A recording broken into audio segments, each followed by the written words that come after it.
Hello and welcome to Tic Tac Tech. Today we will take a look at Android N and its features. Keep in mind that this is a developer preview and a lot of features can get added or eliminated from the final release.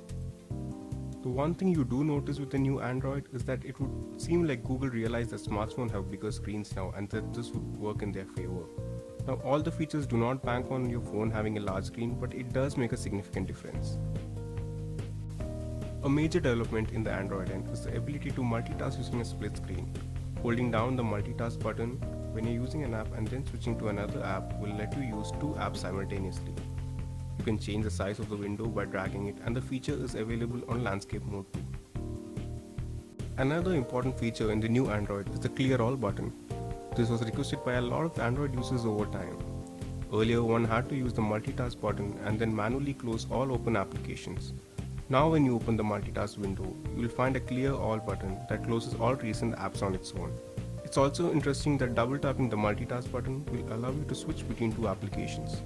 This may not be much, but it is quite handy if you need to copy text from one app and paste it in another.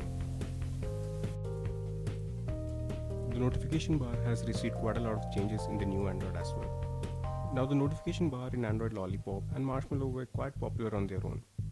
Previously, few applications did have an option to reply directly from the notification. Android N stands out because it allows you to interact with notifications individually.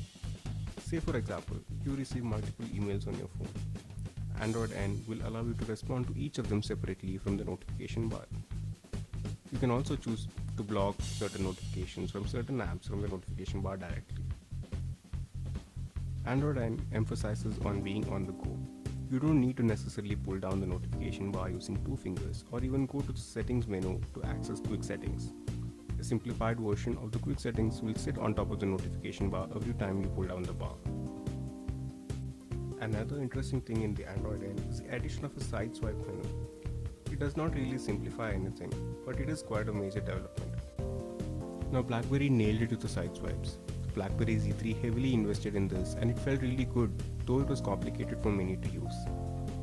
Android N is still in its development stage, so it's quite too early to say if they will even retain this feature or if they will add something of value to this. The one thing Android Marshmallow promised was the introduction of a dark theme. The ability to switch between a dark and light theme was introduced in the developer version but removed from the final release. Android N seems to have the very same night mode option. Whether or not this too will be removed from the final release is unknown, but it's a feature users would like to have. Android N is in its developmental stage, and an official date for the release is still not announced, although it is rumored to release late September. However, if you do own a Nexus, you can get the developer preview for free and take it out for a spin. So what do you think about Android Nougat? Are you excited about it? Do let us know in the comment section below.